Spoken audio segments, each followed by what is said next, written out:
Alright guys, sa mapagpalang araw sa inyong lahat, meron tayong reaction video dito kay Rob Trip.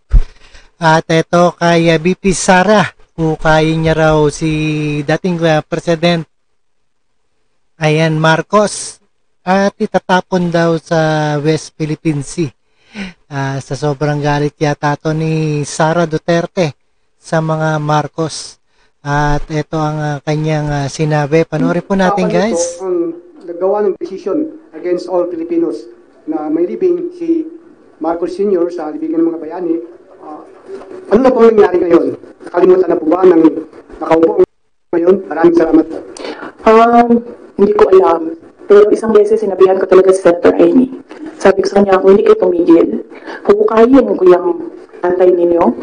Itatapon ko siya sa West Philippines. Ayan, hukayin yung tatay. Sinabihan ko si Senator Amy. Hukayin daw yung tatay nila.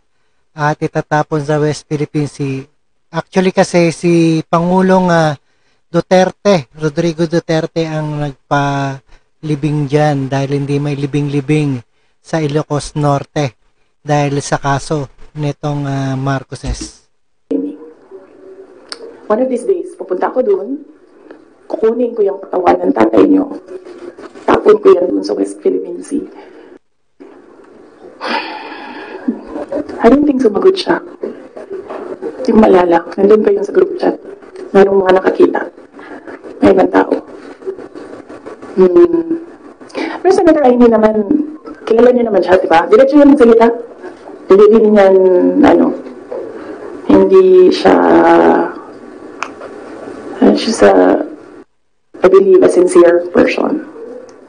Ayan ang pananaw ng ating Vice President Sara Duterte ukol kay Amy Marcos na ginamit lang daw siya bilang tumakbong Vice President at para makakuha ng boto nung election.